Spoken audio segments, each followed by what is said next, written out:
Quero convidar você a abrir a sua Bíblia lá no Evangelho de Mateus, capítulo 5. Evangelho de Mateus, capítulo 5. Nós vamos começar a meditar essa noite nas bem-aventuranças. Mateus, capítulo 5, do versículo 1 ao 12. Essa passagem está na página 1056.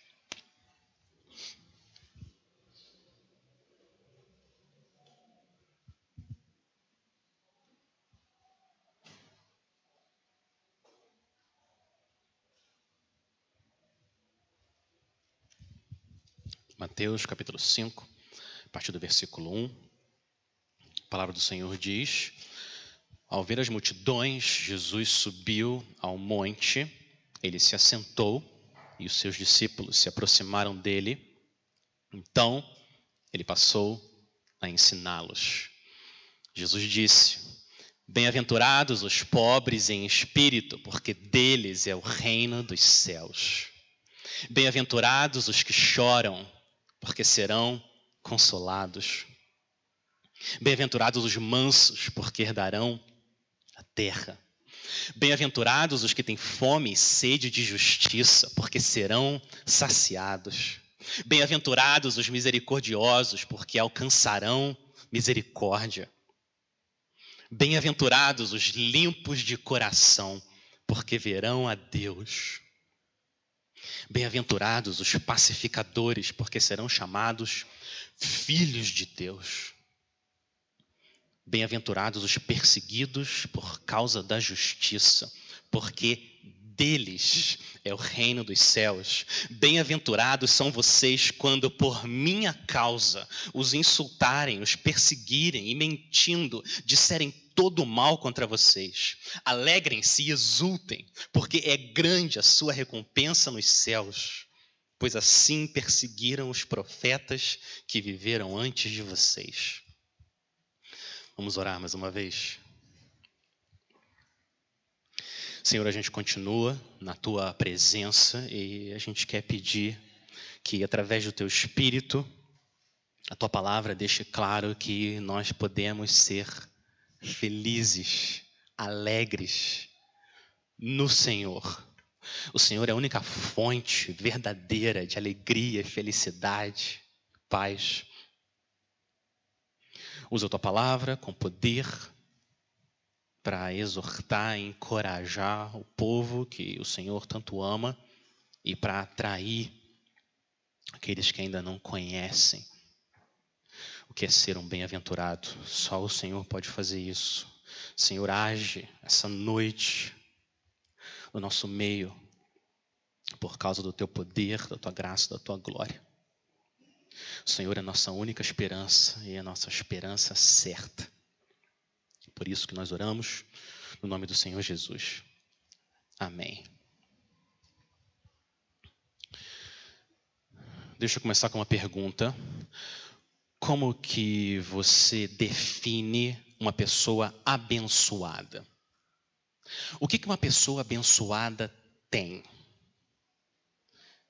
Como que é a vida de uma pessoa abençoada? Ou deixa eu tornar mais pessoal a pergunta. Você se considera uma pessoa abençoada? Por quê? Por que você se considera uma pessoa abençoada? Ou por que não? Por que você acha que você não é uma pessoa abençoada? Nós entramos hoje num trecho do Evangelho de Mateus que é conhecido como o Sermão do Monte. O sermão começa aqui no capítulo 5, passa por todo o capítulo 6 e vai até o final do capítulo 7. Se você repara, vai lá no final do capítulo 7, fica claro por que Agostinho deu o nome dessa passagem há muitos anos atrás do Sermão do Monte. No final do capítulo 7, versículo 28, a palavra diz: quando Jesus acabou de proferir estas palavras, as multidões estavam maravilhadas com a sua doutrina, porque ele as ensinava como quem tem autoridade e não como os escribas. E logo no capítulo 8 diz: quando Jesus desceu do monte, Então, esses 3 capítulos formam o Sermão do Monte. Esse é o sermão mais longo de Jesus registrado na Bíblia. E, literalmente, milhares de livros foram escritos só sobre esse sermão. Milhares de livros foram escritos nos últimos 2000 anos. E olha como Jesus começa o sermão. Ele começa respondendo a pergunta: o que é uma pessoa abençoada? Ele começa falando das bênçãos de Deus. Quem é esse abençoado e o que vai acontecer com ele? Então, as bem-aventuranças funcionam como a introdução ou a porta de entrada para o sermão mais conhecido do Senhor Jesus Cristo. A minha oração para essa noite e para todo o tempo que a gente abrir aqui o Sermão do Monte é que o Senhor cause um efeito duplo em nós, no nosso coração. E eu entendo que essa é a intenção do Espírito Santo. Que essas palavras funcionem tanto como um encorajamento para a gente descansar mais no Senhor, como uma exortação para a gente buscar mais o Senhor Jesus. Que elas façam a gente louvar a Deus pela obra dele em nós e que as bem-aventuranças façam a gente clamar mais a Deus por mais da obra dele em nós. É isso que eu entendo que o Espírito Santo quer fazer com essas passagens. Que elas gerem arrependimento pelo pecado e conforto pelas promessas do Senhor. Jesus sempre fala o que vai trazer mais glória a Deus e o que vai fazer maior bem para a igreja. Sempre. Ele nunca abre a boca à toa. Ele fala a medida certa, exata, perfeita para a gente andar por fé e fazer a vontade do Senhor. Então, o que está acontecendo aqui nessa passagem é que Jesus abre o sermão com 8 declarações ou 8 bem-aventuranças, e logo depois ele termina com mais uma para concluir. E Mateus prepara os nossos ouvidos para ouvir com fé o que o Senhor está falando, descrevendo o cenário da pregação. O versículo 1 e 2, Mateus dá o cenário onde o Senhor Jesus está pregando. No versículo 1, Jesus vê as multidões e, Mateus diz, ele sobe ao monte. Como Moisés subiu ao monte para receber a palavra de Deus e entregar para o povo, agora Jesus sobe ao monte para entregar a palavra de Deus ao seu povo. Mateus está mostrando para a gente que Jesus é o nosso Moisés, o nosso profeta, o nosso mediador. E Mateus fala que Jesus se assentou, como era o costume da época dos judeus ensinarem. E agora vem uma pergunta fundamental. Você olha para o texto. Para quem Jesus está falando? Com quem Jesus fala? Para quem ele se dirige? Porque tem multidões ali, o texto fala, ouvindo Jesus. Mas com quem exatamente ele está falando? Olha o versículo 1. Fala que Jesus se assentou e os seus discípulos, seus seguidores, se aproximaram dele. Versículo 2. Então ele passou a ensinar os discípulos. Olha o versículo 11. Versículo 11 fala: bem-aventurados são vocês. Vocês são bem-aventurados. Vocês quem? Os discípulos. Não toda a multidão. Os discípulos são os bem-aventurados. Então, por um lado, a multidão estava ouvindo tudo o que Jesus dizia, mas ele estava falando especificamente com os seus seguidores. Com aqueles que amam a glória dele, olham para ele como o Senhor do universo, o Messias, o Cristo, o Rei prometido, que se submetem com alegria a ele e confiam nele toda a sua vida. É com esses que o Senhor Jesus está falando, com os crentes. As bênçãos de Deus fluem sempre por um caminho. Só tem um caminho que liga o céu à terra. É aquele que é o caminho, a verdade e a vida, Cristo. Não existe bênção fora dele. E é isso que o Senhor Jesus está nos mostrando. A multidão fica maravilhada com o ensino de Jesus. As coisas que ele falava e o jeito que ele ensinava, ele tinha autoridade. Mas existe uma diferença entre ser um admirador de Jesus e um seguidor de Jesus. Existe uma diferença enorme entre o maravilhamento e o comprometimento. Um abismo de diferença. As bem-aventuranças descrevem a vida no reino dos céus, o estilo de vida daqueles que pertencem a esse reino pela fé em Cristo. Repara, olha o versículo 3. Repara como a primeira e a última recompensa são iguais. O versículo 3 fala: bem-aventurados os pobres em espírito, porque deles é o reino dos céus. Você vai para o versículo 10. Versículo 10 fala: bem-aventurados os perseguidos por causa da justiça. De novo, mesma coisa, porque deles é o reino dos céus. Essa é a maneira de Jesus dizer que tudo que está entre o que eu falei no versículo 3 e o que eu falei no versículo 10 é sobre o reino dos céus, sobre as bênçãos que eu dou como rei aos meus seguidores. Isso é muito importante, muito importante. Porque as bem-aventuranças não são uma lista de qualidades que você tem que se esforçar para conseguir cumprir e depois torcer para Deus abençoar a sua vida. Não é isso que as bem-aventuranças são. Não é isso. Elas são uma declaração de Jesus, de que aqueles que pertencem a Ele são bem-aventurados. Eles são abençoados. É o estado que eles vivem. Um estado bênção. Foi o que Cristo comprou na cruz para o seu povo. E se você confessar hoje o seu pecado e crer que esse Jesus aqui é o rei que abençoa e que ele morreu no seu lugar na cruz, você, a partir de hoje e para sempre, se torna um bem-aventurado. Quero fazer mais 2 observações iniciais sobre as bem-aventuranças. Primeiro, as bênçãos que Jesus está falando aqui em Mateus não dependem das circunstâncias da sua vida. Elas não dependem das circunstâncias da sua vida. Às vezes a gente fala assim: se o Senhor me abençoar, então vai dar certo. O Senhor vai me abençoar e vai dar certo. Vai dar certo a entrevista de emprego, vai dar certo a cirurgia, e vai dar certo o vestibular. Se o Senhor abençoar, vai dar certo. E é verdade, não tem nada de errado em falar desse jeito, nada de errado. Se o Senhor abençoar, se der certo, foi porque Ele quis. E se deu certo, foi porque Ele abençoou. Não tem nenhum problema falar isso, está certo. Agora, o que Jesus está falando aqui é mais profundo, mais profundo. O que Jesus está dizendo aqui é quando não dá certo, você é um abençoado.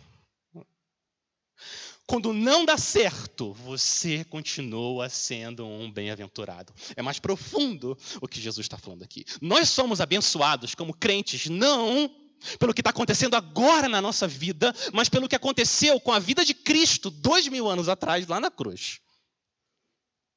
Por isso que nós somos bem-aventurados. Ele comprou o nosso perdão no Calvário.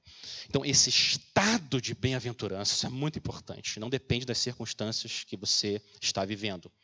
Com emprego, sem emprego. Com saúde, sem saúde. Com dinheiro, sem dinheiro.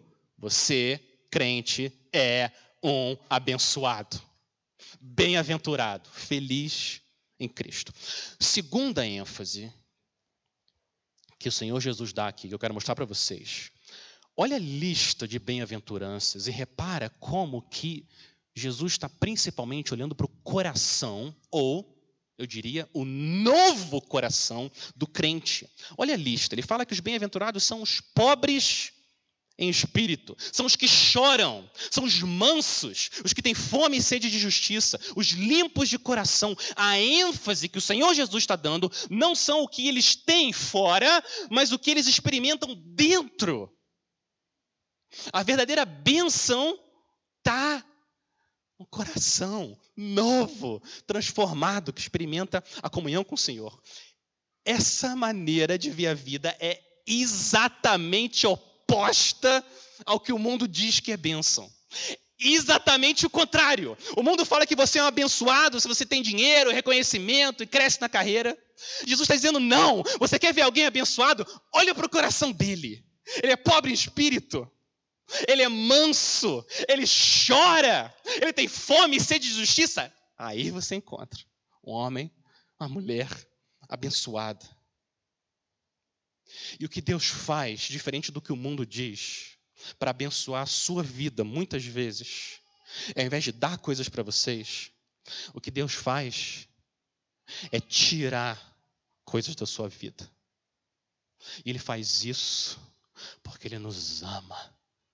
E Ele quer que a gente seja ainda mais bem-aventurado. Por amor, sempre. Ele tira coisas para que o nosso coração deseje mais ainda a comunhão com o Senhor Jesus. Tem alguma coisa na sua vida impedindo que você enxergue melhor a graça e a glória dele? O Senhor tira para que a gente veja mais claramente a majestade do Senhor Jesus. Muito bem, vamos para as bem-aventuranças. O que eu quero fazer com vocês aqui essa noite é não olhar para a lista inteira de bem-aventuranças, como eu estava planejando, até sexta-feira à noite. Vamos fazer aqui parte 1. Eu vou fazer alguns comentários introdutórios. A gente vai olhar para as 2 primeiras bem-aventuranças, porque elas são essenciais para entender todo o resto. E eu entendo, elas andam juntas. Então, vamos olhar para a primeira bem-aventurança, versículo 3.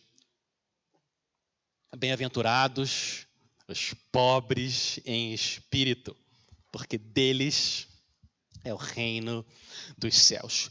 Pobre em espírito é um mendigo espiritual. É isso que é um pobre em espírito. Ele sabe que ele não tem nada para oferecer a Deus. Então, o que ele faz é ele estende a mão.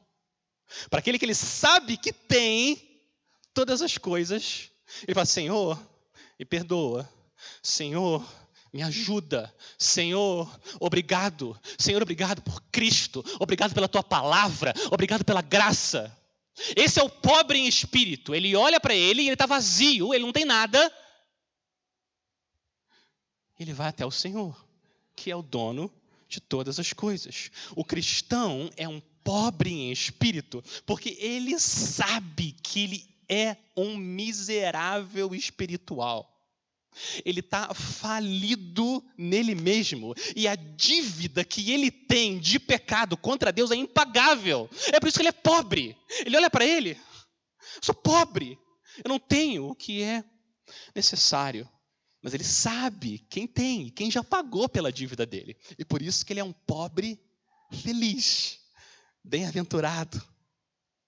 Ele é humilde. Ele é dependente. Olha o que uma criança me contou esses dias. Ela está na aula de matemática e a professora percebe que essa criança está com um pouco de dificuldade e a professora incentiva: vamos lá, você consegue fazer esse exercício, você é capaz, você é boa, confia em você, vai e faz o exercício. O que vocês acham desse incentivo? Confia em você? Essa criança achou estranho. Eu confiar em mim. Mas o que tem em mim de força para eu confiar em mim? O mundo não acha isso estranho. Autossuficiência, autoconfiança é uma virtude para o mundo. Eles querem incentivar vocês a serem pessoas confiantes em si mesmas. Jesus fala: não, isso não é uma virtude. A virtude é exatamente o contrário. É a dependência completa do Senhor. É você não confiar em você mesmo. Saber que você é pobre, fraco. E se o Senhor não me ajudar, nada vai acontecer. Para Jesus, a bênção está com aqueles que desistem de si mesmos e dependem só do Senhor. Esse é o pobre em espírito. Jesus ilustrou essa verdade com a parábola. Lá em Lucas 18, vários de vocês conhecem a parábola do fariseu e do publicano. Mostra claramente a diferença entre o pobre de espírito e aquele que se acha bom. O fariseu olha para o céu e ora: Senhor, obrigado, porque eu não sou como esses pecadores. E do lado tem um homem pobre de espírito, um publicano, que ao invés de olhar para o céu, olha para o chão, porque não é digno de olhar para o Senhor, e ele também ora, mas a diferença é: tem misericórdia de mim, porque eu sou pecador. Essa é a diferença entre o pobre de espírito, crente, e aquele que não confia no Senhor. Agora, por que uma pessoa que tem uma visão tão ruim de si mesma, por que essa pessoa é feliz, bem-aventurada? Por quê? Jesus fala por quê. A segunda parte do versículo 3. Eles são bem-aventurados, os pobres de espírito, porque deles é o reino dos céus. Deus escolheu dar o reino dele para aqueles que são pobres em espírito. Aqueles que não têm nada, recebem tudo, o reino é dele. Está escrito aqui. Está escrito, o reino dos céus é seu, crente, se você está em Cristo. Ele continua sendo rei, mas é seu também, você é parte desse reino. Essa é a bendita lógica do reino. Quanto menos você tem, mais você tem. Quanto mais vazio você é, mais cheio você é de Cristo. Essa é a bendita lógica do reino de Deus. A cura do nosso espírito está na pobreza. O texto que a gente ouviu aqui em Isaías 61. Olha o que Jesus diz. O Espírito do Senhor, uma profecia sobre o Salvador. O Espírito do Senhor Deus está sobre mim, porque o Senhor me ungiu para pregar boas novas aos pobres. Enviou-me a curar os quebrantados de coração. Salmo 34:18 diz que perto está o Senhor dos que têm o coração quebrantado. Olha isso. O Senhor está perto. Se você tem um coração quebrantado, o Senhor está perto de você. Ele salva os de espírito oprimido. Jesus não começou o Sermão do Monte com essa frase por acaso. Não. Pobreza de espírito é a bem-aventurança que ele começa, porque ela é a chave que abre o baú de tesouro para todas as bênçãos de Deus. Não tem como você ser uma pessoa abençoada se você não for um pobre de espírito. Então, se as bem-aventuranças são a porta para todo o Sermão do Monte, a primeira, ser pobre em espírito, é a maçaneta que você tem que segurar pela fé para abrir e entrar no reino de Deus. Os cristãos são pobres neles mesmos, mas ricos em Cristo. Por isso eles são abençoados. Agora a segunda bem-aventurança, que está relacionada à primeira. Você é um abençoado, você que é pobre em espírito, o reino dos céus é seu. Agora a segunda bem-aventurança é: bem-aventurados os que choram, porque serão consolados. Implicitamente no texto, consolados por quem? Por Deus. Serão consolados pelo próprio Deus. Mas Jesus está falando de um choro específico aqui. Ele não está falando de qualquer tipo de lágrima. Ele está dizendo, se referindo a uma lágrima específica que só corre no rosto de quem ama o Senhor Jesus. Porque as pessoas choram por muitas coisas. Às vezes choram de raiva, porque não aconteceu o que a gente creia que devia acontecer. Às vezes, por causa de frustração, a gente também chora. Não é desse choro que Jesus está falando. O apóstolo Paulo disse lá em 2 Coríntios 7:10, porque a tristeza, olha os dois tipos de tristeza. Porque a tristeza, segundo Deus, produz arrependimento para a salvação, que a ninguém traz pesar, mas a tristeza do mundo produz morte.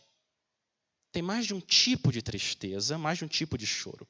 Jesus está falando do tipo de tristeza que gera arrependimento, vida e bênção. É dessas lágrimas santas que o Senhor Jesus está se referindo? As lágrimas santas que caem por causa de quê? Por causa, primeiro, do nosso próprio pecado. Segundo, por causa do pecado dentro do povo de Deus, na igreja. Terceiro, por causa do pecado no mundo e os efeitos terríveis que o pecado causa na vida das pessoas e desonra o Senhor. É dessas lágrimas que o Senhor está falando. Crentes também choram. Os crentes também choram, principalmente por causa do pecado. É como se você carregasse toda a sua vida aqui em um constante estado de luto. O pecado é como um pedaço de morte que a gente carrega no nosso coração. E Jesus está dizendo: aqueles que ficam tristes são felizes. Aqueles que choram são benditos, abençoados. A lógica no reino de Deus só é possível ser compreendida com um novo coração. Esse é o estilo de vida dos crentes. É o que o Espírito Santo produz naqueles que são pobres em espírito. É o Espírito Santo que causa choro por causa do pecado. Quem que naturalmente chora pelo pecado? Ninguém. Isso só pode ser obra do Espírito Santo. E é por isso que Jesus fala: abençoados vocês que choram. Vocês são benditos, felizes.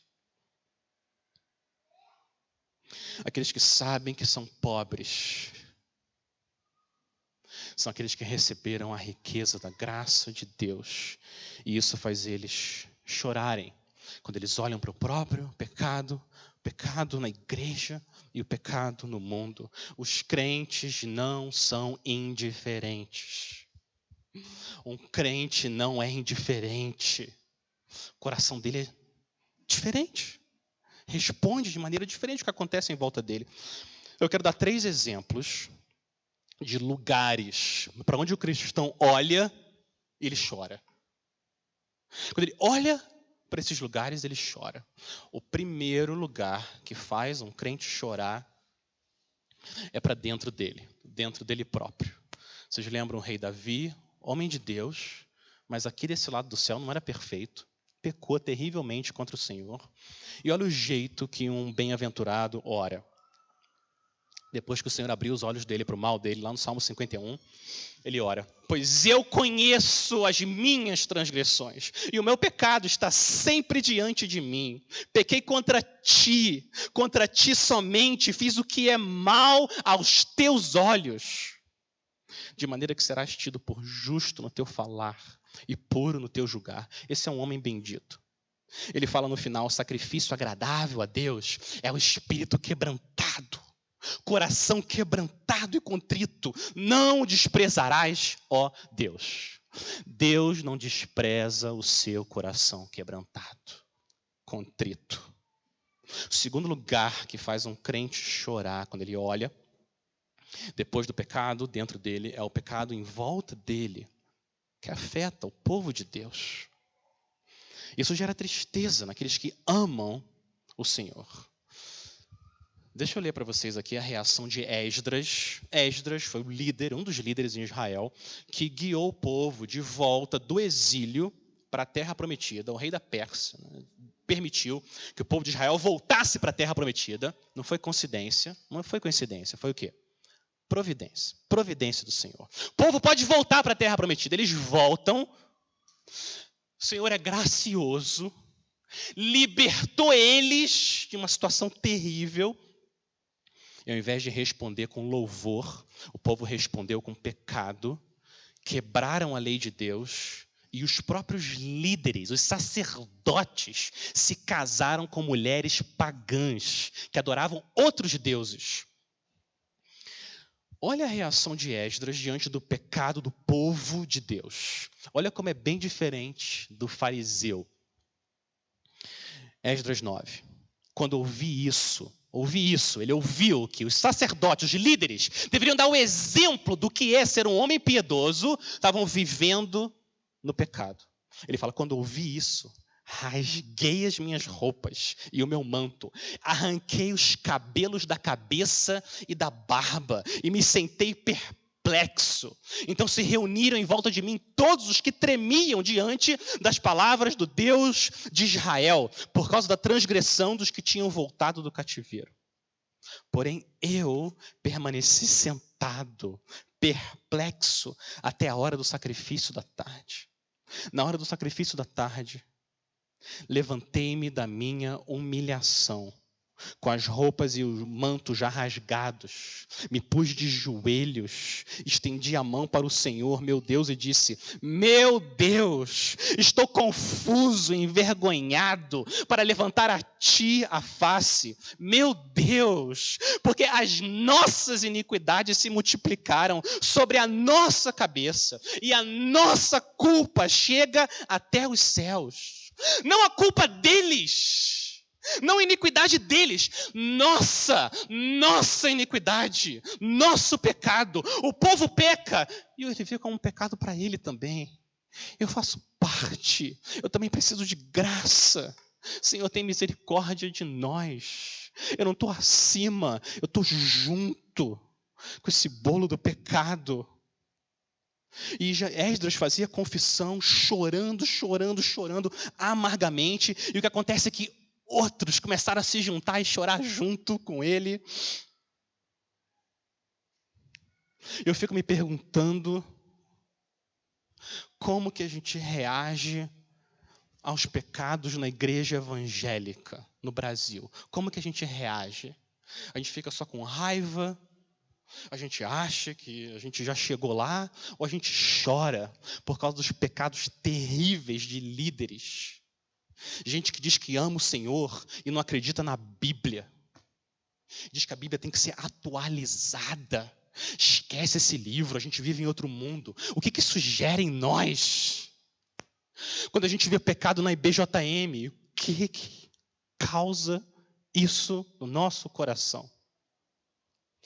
A gente fica com o peito inchado ou a gente bate no peito? Fala: Senhor, tem misericórdia de nós, pecadores. Aqueles que choram, os bem-aventurados, quando olham para o pecado do povo de Deus, também se entristecem.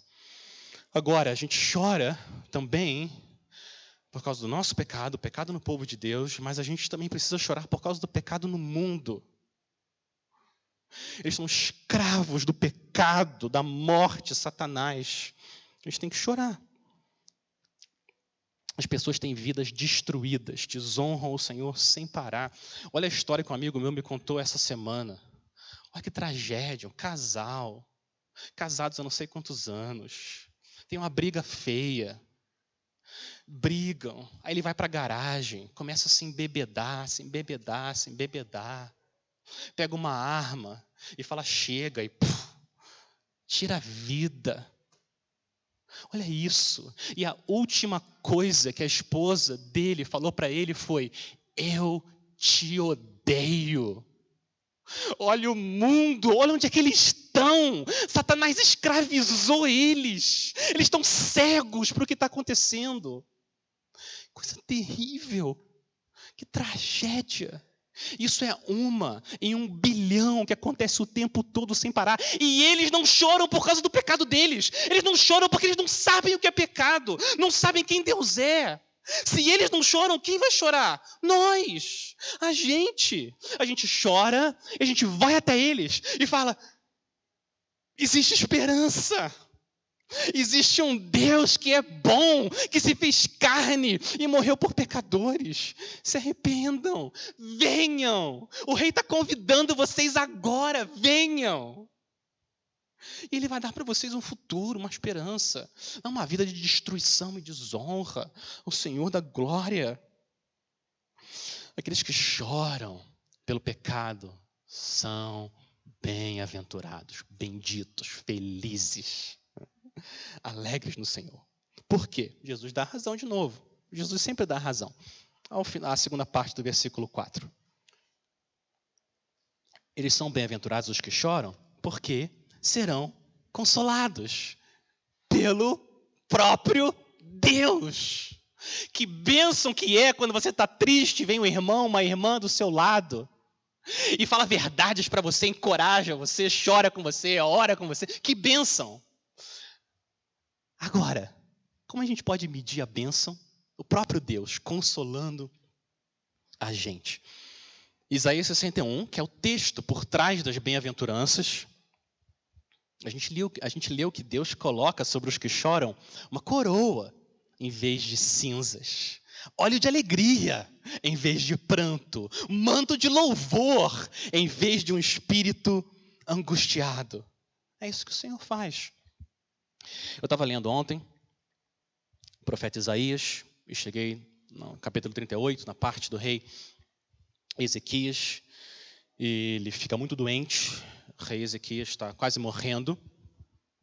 E Deus manda Isaías avisar para ele: Rei, você vai morrer. Prepara as coisas porque você vai morrer. E olha o que o rei Ezequias faz. Ele vira o rosto para a parede e começa a orar e chorar, sem parar, diante do Senhor. Ó Senhor, lembra-te de que eu andei diante de ti com fidelidade, com coração íntegro, e fiz o que era reto aos teus olhos. E Ezequias chorou amargamente. O texto diz. Olha o que acontece. Olha o que acontece. Eu acho que o profeta está ali perto. Ezequias está chorando na parede, sem parar, orando, desesperado. E Deus chama Isaías de novo e fala: Isaías, volta, eu tenho uma mensagem para o rei Ezequias. Olha a mensagem do Senhor. Vai e diga a Ezequias: assim diz o Senhor, o Deus de Davi, seu pai, ouvi a sua oração e vi as suas lágrimas. O nosso Deus ouve e vê. Isso por si só já é um consolo. Quando você está chorando por causa do seu pecado, a maldade nesse mundo, as coisas que acontecem, você não está vendo a Deus, você não vê Ele, porque Ele é invisível. Mas Deus está vendo você. Cada lágrima. Salmo 56 diz que Deus tem uma garrafa em que Ele guarda cada lágrima nessa garrafa. Ele escreve todas elas num livro. Próxima vez que você estiver orando e chorando, você pode pregar isso para você. Meu Deus, agora, enquanto eu estou aqui sozinho, não tem ninguém me vendo, ninguém. Ele está me vendo e Ele está vendo o meu choro, as minhas lágrimas, e está ouvindo a minha oração. Esse é o nosso Deus. E o que Deus fez? Acrescentou 15 anos para o rei Ezequias, mas como se não bastasse, ele falou: rei, eu vou dar um sinal de como que eu sou um Deus que ouve oração e vê lágrimas. Eu vou ver o seguinte, olha isso, eu vou fazer a sombra retroceder 10 graus. Eu sei lá como é que Deus fez isso. Se precisar, eu mudo a rotação do planeta Terra. Mas eu vou mostrar para você que eu amo você. E eu sou um Deus que tem poder. E ouço orações. E vejo lágrimas. Deus deu esse sinal para o rei Ezequias. Que motivo mais a gente precisa para orar e chorar na presença de Deus? Agora, esse sinal que Deus deu para o rei Ezequias, ainda foi um sinal pequeno. Para você, Deus deu um sinal ainda maior. Ainda maior. Ele não só desviou a sombra que o sol faz em 10 graus. Ele desviou a ira dele, santa, de cada um de nós, e jogou ela. Filho dele. Que sinal mais a gente precisa?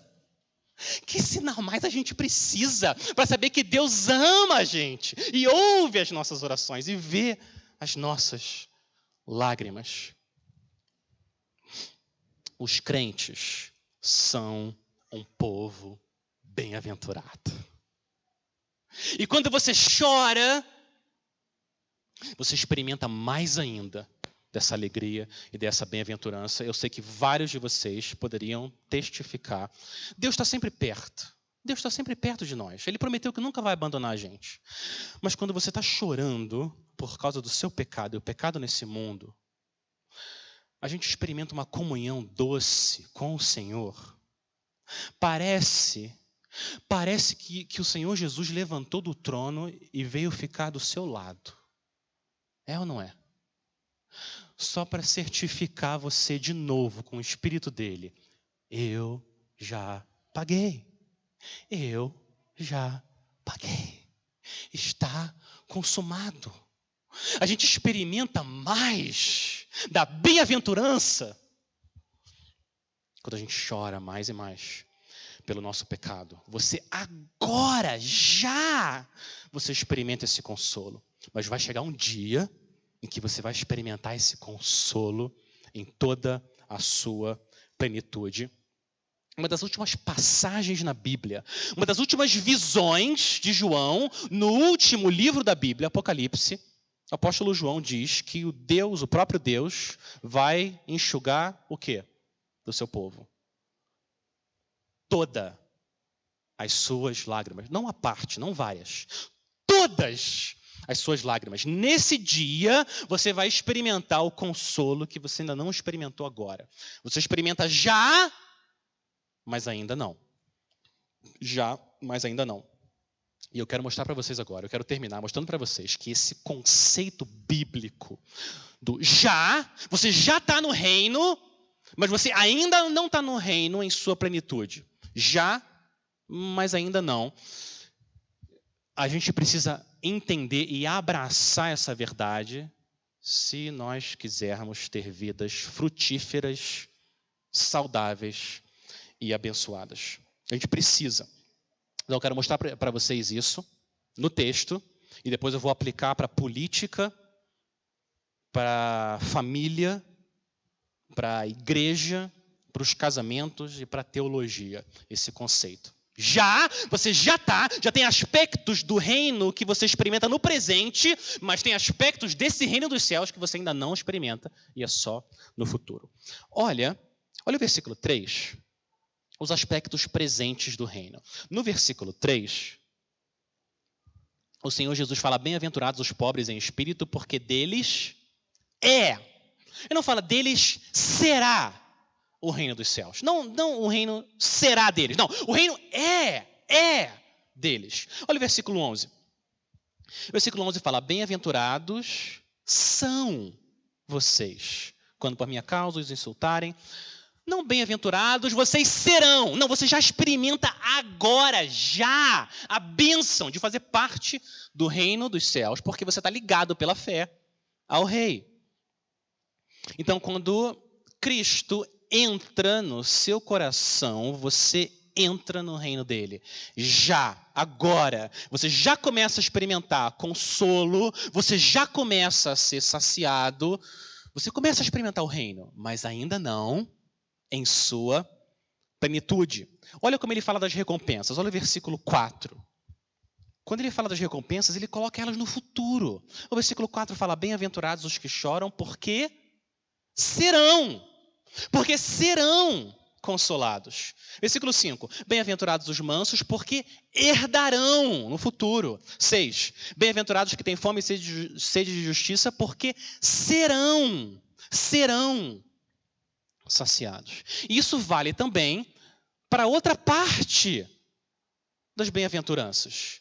Você, crente, você é pobre em espírito, você experimenta essa pobreza, mas a gente não chora tudo que a gente deveria chorar.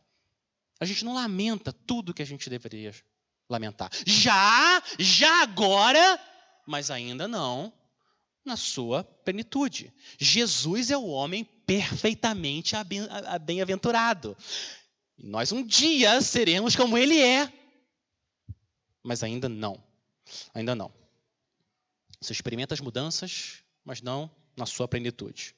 Eu quero dar alguns exemplos que um professor meu deu no seminário para várias áreas da vida. Primeiro, como que a gente aplica esse conceito bíblico do já, mas ainda não? Pensa na política. A política. O marxismo tem vários problemas, vários. Eles querem criar um reino utópico aqui na Terra só com a força dos homens, sem o Rei Jesus. Isso nunca vai acontecer. Um dos problemas que a gente pode perceber no marxismo é que eles desconsideram o ainda não. O ainda não. O Senhor Jesus não voltou, então o reino dos céus ainda não está na sua plenitude. Isso é um problema sério com essa visão política. Um outro extremo seria a ideia do quietismo. Sabe a ideia do quietismo? A ideia de que a gente deve se isolar, todos nós aqui, BJM, vamos comprar um pedaço de terra isolado, vamos fazer uma chácara enorme e não tem jeito, o mundo vai só piorar e a gente se isola, se desconecta completamente do mundo. Isso não seria correto.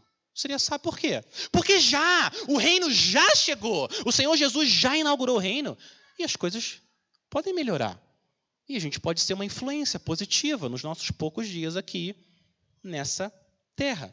Pensa no casamento. No casamento, algumas pessoas têm uma visão perfeccionista do casamento. O que acontece se você ignora o ainda não no casamento? O primeiro conflito, ou o segundo, chega uma hora, você desiste. A única saída é o divórcio. É a única saída. Porque você está ignorando o ainda não. O seu marido, a sua esposa, ainda não experimenta o reino dos céus, como deveria. Um outro lado, um outro problema, seria ignorar o já. E a gente olhar para o casamento pensando, vai ser sempre essa luta, vai ser sempre isso, nunca vai melhorar, e o casamento é assim, é isso mesmo, tem que viver nessa miséria aqui. Não! O reino já chegou, nós podemos ser transformados.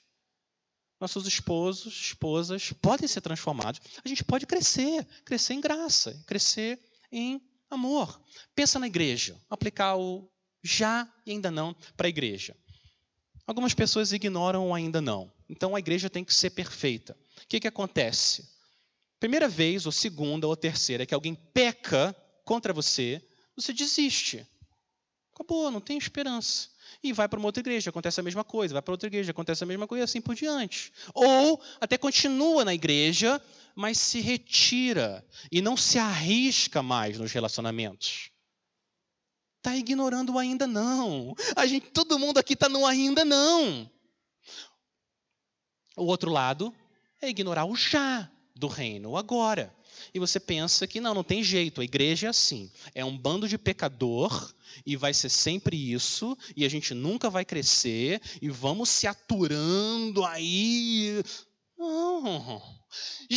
O reino já chegou, a gente pode mudar, sermos transformados, crescer em amor, crescer em santidade.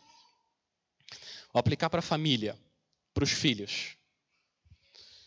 Alguns pais ignoram o ainda não. E eles colocam uma expectativa nos filhos que eles têm que ser perfeitos. Então, um deslize ou dois deslizes, a gente é muito duro com eles. Você tinha que ter feito certo. Ainda não, mesmo que eles sejam crentes. Ainda não. A gente corrige com paciência. Não é? O segredo, bom, eu não sei qual é o segredo, preciso aprender, mas 1, 2. Com as crianças é PP, não é isso? PP. Paciência e perseverança. Você repete as mesmas coisas. Ainda não, eles ainda não chegaram. Um outro problema grave é ignorar o já. Ignora o já. Então não tem jeito, as crianças é isso aí. Só dá problema, só dá trabalho, isso é um obstáculo para a minha vida e desiste. Não disciplina, não investe na vida do filho. Está ignorando o já. O reino já foi inaugurado, mas ainda não na sua plenitude. E meu último exemplo, a teologia.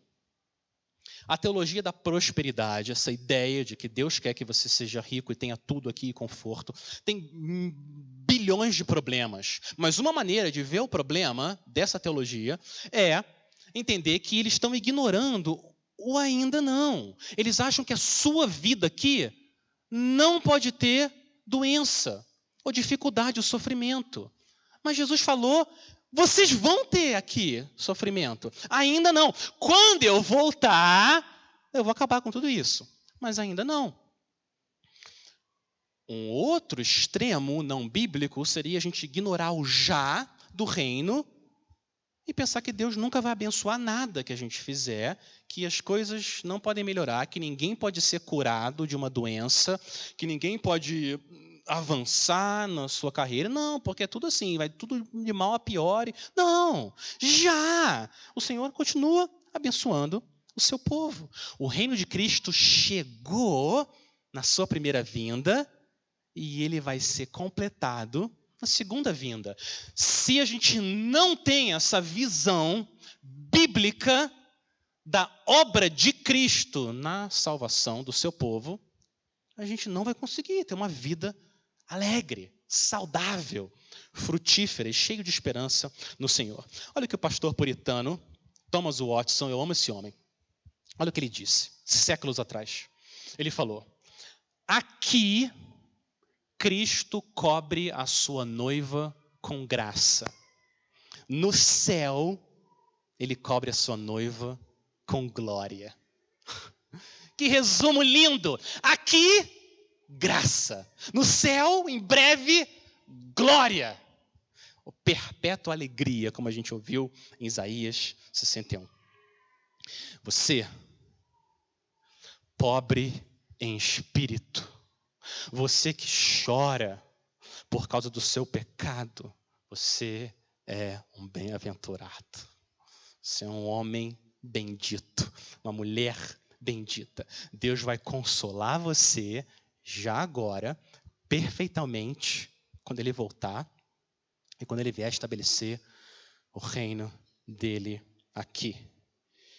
Ele vai cobrir você com a glória que o sangue dele, bendito, comprou para nós na cruz. Vamos orar. Senhor Jesus, nós queremos agradecer, louvar o teu nome por cada uma das bem-aventuranças. A gente pede que o teu Espírito produza em nós pobreza em espírito. Faz a gente entender que a gente é menos do que a gente acha que a gente é, para que a gente seja mais no teu reino. Faz a gente diminuir, Senhor, para que aumente a nossa experiência de comunhão e alegria no Senhor. Continua consolando o teu povo até o dia que o Senhor vai voltar para enxugar todas as lágrimas. O Senhor dê a nós perseverança. Não deixa a gente tirar os olhos da esperança que a gente tem no Rei que inaugurou o seu reino já agora e em breve ele vai completar. Nós pedimos tudo isso no nome daquele que era e que é e que há de vir, o Senhor Jesus Cristo. Amém.